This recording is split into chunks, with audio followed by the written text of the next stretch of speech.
Well, thanks for doing this, Tigran. This is great.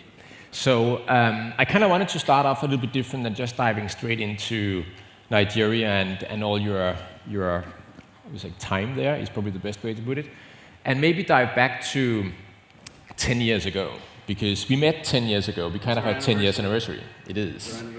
So it's also a funny thing to be here in DC now, because 10 years ago, the environment around crypto was completely different. And there was no collaboration between private and public sector, really. And maybe we should just what were we doing 10 years ago? What was the industry about? And also maybe we should talk a little bit about the first things that we did as public-private collaborations back then. Improvising. I think a lot of it was trying to figure things out. I think that's what it was just not only for us, because I mean there was always kind of existed some form of collaboration between the private and the public sector, but and that's kind of what I attributed to my success or whatever you want to call it in the law enforcement space and in the compliance spaces, because I think I saw it. There's nothing special about it. Just I realized that early on that we can't do this alone, and that was I focused on understanding the industry, not seeing the industry as the enemy, but as as a partner not only on companies like Chainalysis and investigative companies, but also exchanges. I mean, I made it a point very early on to contact exchanges, to whether it's the Coinbases, the Bitstamps, the Mt. Goxes back then, and really understand how they work and how can we kind of leverage this relationship to understand each other better and kind of form those relationships that then pay dividends later on when they were in trouble, or their exchanges were hacked, or I needed their help and assistance in my investigations. But also working with companies like Chainalysis and trying to figure out how to both improve the toolings on your end to improve the product, but also just make it more relevant for investigators. And then later on doing the same thing at Binance and working with you guys, because in the bulk of my job on both kind of the private and when I was a special agent, both also as a compliance officer at Binance, was meeting with regulators and really demystifying the concepts that the preconceived notions that people had about cryptocurrency, is that it's anonymity, and the fact that you're dealing with transactions that are not traceable, and really the extra burden that was put on the industry because people didn't really understand it, right? It's still funny to me to this day when there's regulators and politicians talking about to a penny how much dirty money may be going through this, or they're attributing to this terrorist act. But I mean, when was the last time you really saw that with a bank? When was the last time a bank was able to tell you, or somebody, the politician was telling me, I read through reports, there's $1,500 going through to a terrorist in God knows where. It's never happened. But this is something that really was happening with the crypto industry, and something that I spent my head kind of wrapping around and meeting with people and really trying to explain that to them. Yeah, and I think for a large extent, the transparency of crypto has been a blessing and a curse in many ways. I think it's been great to be able to go out and say less than 1% is criminal activity on the various blockchain networks and so on. But it also meant that people would say, but oh, you actually know there's criminal activity, why are you not fixing it? And in a bank, it would be completely different, because they would be like, we have no criminal activity today, to our knowledge.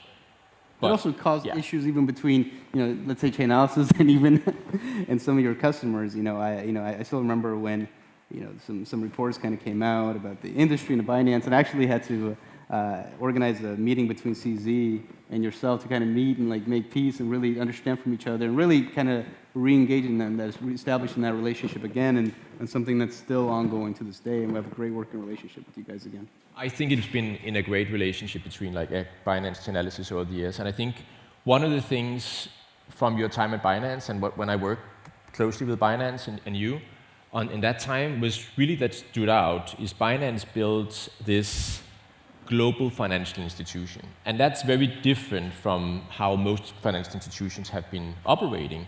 And maybe you can touch a little bit about Binance roles and the challenges you had in working with international regulators, because you couldn't just go to one jurisdiction anymore. You had to focus on basically everything, which is not focusing. Sure. And I guess that's the side effect of operating in so many different jurisdictions, is then you have so many different regulators and so many different rules and so many products that you can offer. something that you offer in France, you may not be able to offer in the UAE. But as in compliance, you have to build around that, right? And that was kind of the challenge for me is not only navigating the regulatory, I guess, environment, but also building compliance products around that, right? And also working with our product teams, our listing teams, and to kind of make the regulators feel comfortable with those product offerings. And I think that was kind of the challenge, at least my end. I mean, I spent my whole career as a civil servant. Obviously, I worked a lot in the industry, and I worked with the industry, so understood the products, understood kind of what had to be done. But again, going back to sometimes even unreasonable expectations that people have of cryptocurrency, right? Building, transaction monitoring around cryptocurrency, and including that and incorporating that into different products that we're offering.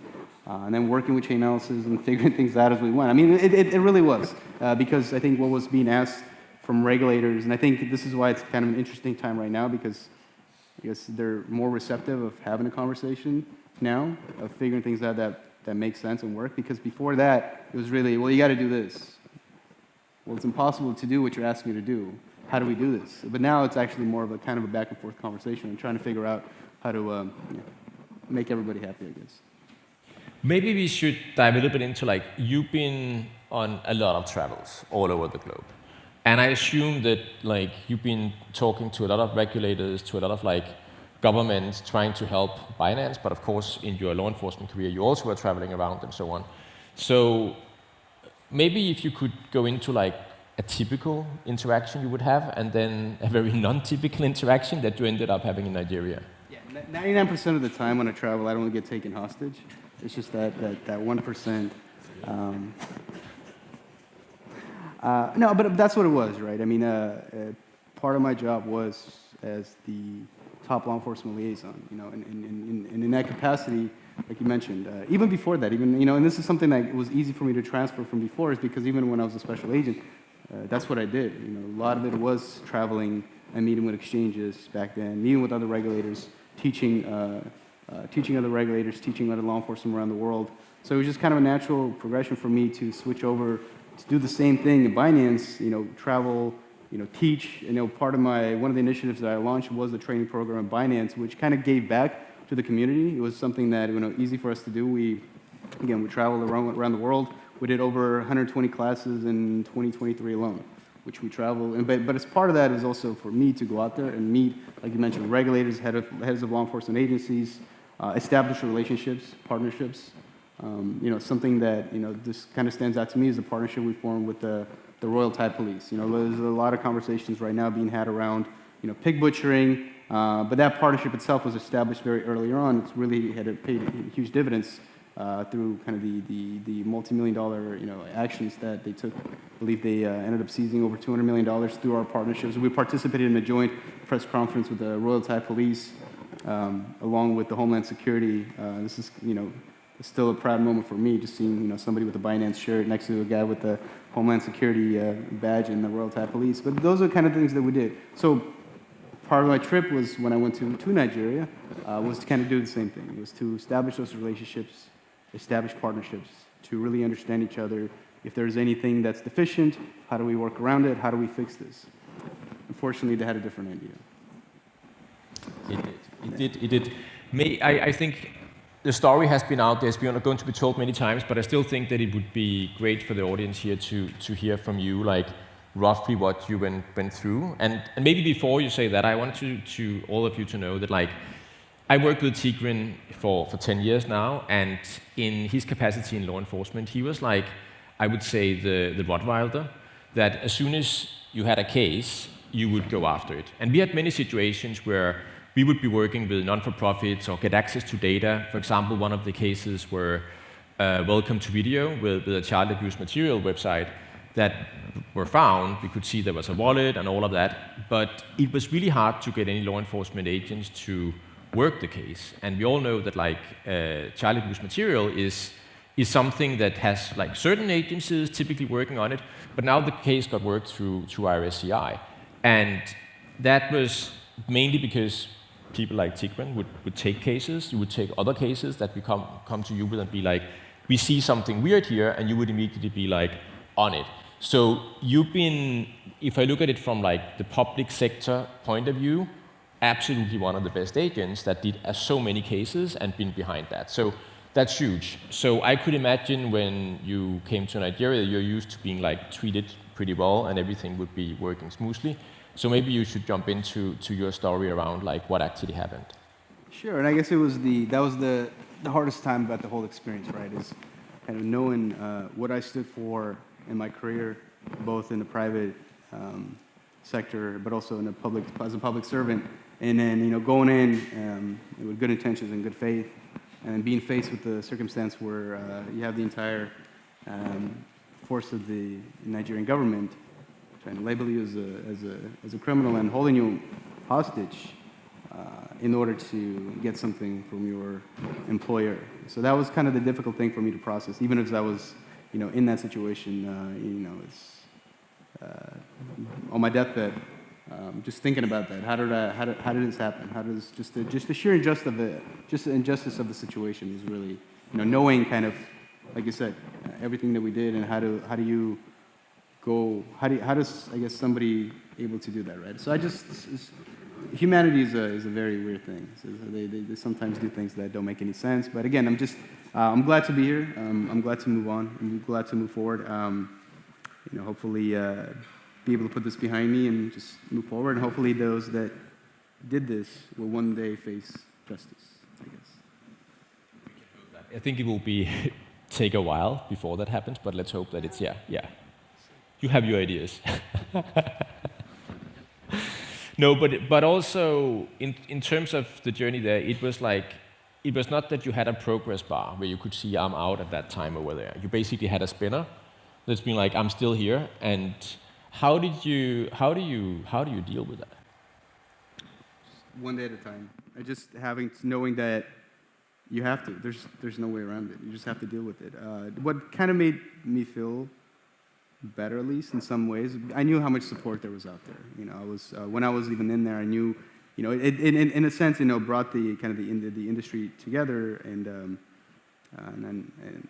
even the Chamber of Commerce. Even I knew that they were fighting for me. I knew that they were voicing their concerns, and I had their support behind me as well. So it was, the one thing that I was talking to Congressman French Hill, and because he's a huge advocate for not only cryptocurrency, but also on the other side of it is for those who are detained illegally abroad and for hostages that are held abroad. We sat down, we had a brief conversation. And the one thing is that in that situation is that you're always in the back of your mind is just worry about being forgotten.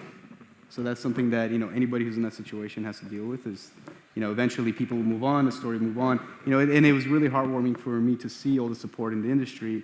In a sense, it brought the industry closer together. I know for a fact that people who didn't ordinarily get along even start talking and being friends and working together just because of this. So in that sense, there's some positive came out of it. But that's what it was. It was for me being in that moment, knowing that there is that support out there, that the industry did come together, and they saw the injustice of it. And if that had not happened, I don't think I'd be here right now. Realistically, it wasn't any single thing that happened that I guess lodged me free from the situation. Obviously, it was the administration, support from the men and women in the State Department and law enforcement, the FBI, the ambassador in Nigeria, even Jake Sullivan, the support that he had. The Chris Ray even went out there and advocated for me. So obviously there was support from the United States, right, from the men and women in law enforcement as well. So, but it wasn't a single thing, right? It was the fact that the industry is bringing attention to the issue, and that eventually that woke up the United States government to actually act on it. And again, and also my friends, right? Everybody from Chainalysis to Will Frenzen at MoFo, at Yuli Lee, everybody. So everybody that kind of got together and supported me. So appreciate it. Thank you, everybody. Cool. So like, just to dive into what happened around when you finally got released? What was kind of the process, and when did you know it was moving in the right direction and so on? Probably around a month before I realized that things are getting unlocked, mostly because U.S. became engaged at a very much higher level. I think it was around the time when the UN General Assembly in 2024 happened is when that pressure really ramped up against the Nigerian government, and I realized that I was more of a liability. Before that, they kind of saw me as an asset they could use to get their billions out of Binance that they're wanting to. But I think they realized that it became a liability at that point, and that's when things kind of started to unravel on their end, where they started to kind of doctor up ways to get me out, and that's what happened. So it was probably about a month leading up to my ultimate release, and then after that, I was out. I was I was on a tarmac with the State Department and some folks in the U.S. military, and then they did their whole exchange thing. I got on a jet, and then flew via Italy, flew back to the United States. I was Congressman Rich McCormick was at the airport when I landed with my wife and kids, so it was very good to see him. Definitely a tough journey, and definitely gone through a lot of things for the then industry. I saw in Japan earlier. Yeah, we saw it in Japan. That was good. I was there.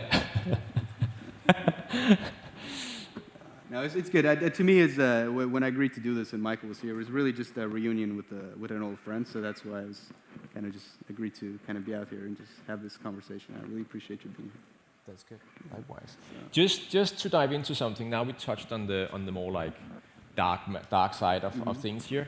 What do you think? Because I also think again, this is for us like the 10-year anniversary, and like we have the industry. I've been in the industry for 14 years, and it's been very tough to see the industry being, how should I put it, under some regulatory constraints that have been kept coming up.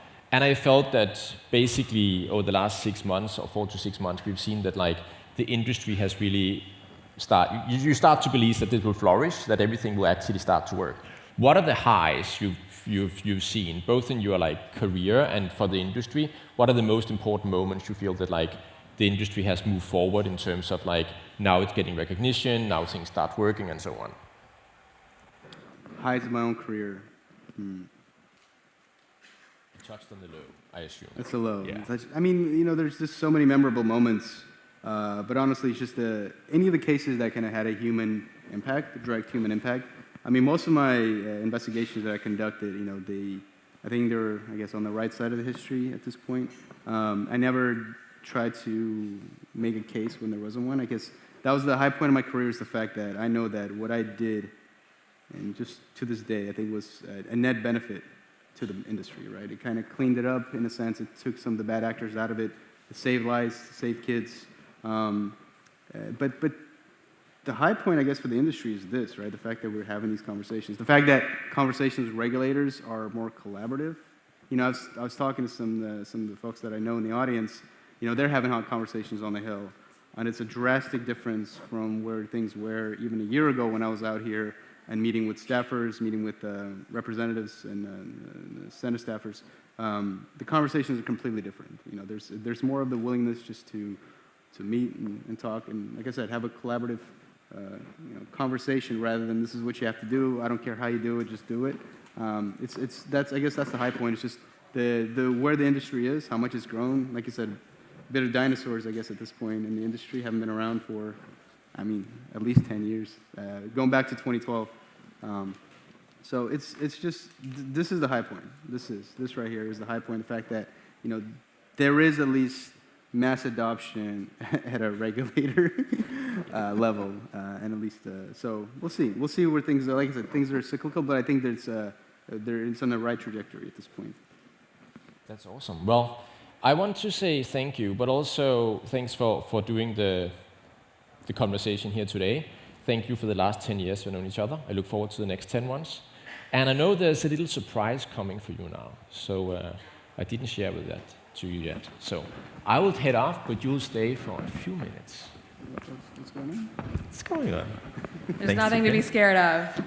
Thank you, Michael. Thanks. Thank you. All right, thank you. Thank you. You need to stay. Tigran, I'm sorry, we didn't mean to surprise you. I don't know what's going on. I'm like, Michael's like shaking my hand and like taking me. I'm like, where are you taking me? We're not taking you anywhere. We're so glad you're home. We just want to say thank you as well.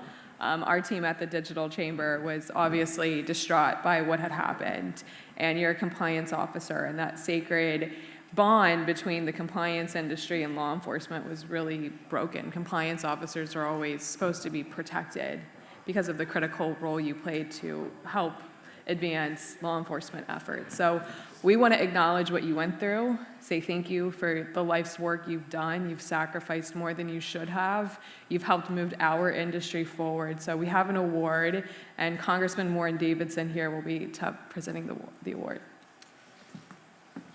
Tigran, few people suffered for the industry the way you have. It was very unjust, and I'm so thankful that you're free today. Thank you for what you've done in service to our country and in service to the industry, and it is an incredible honor to really celebrate this with you and present the first ever Hero Award from the Digital Chamber.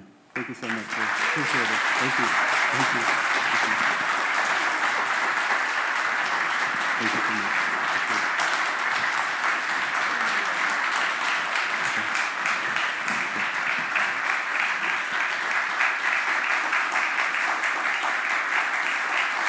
Thank you, sir. Appreciate it. Thank you. Thank you.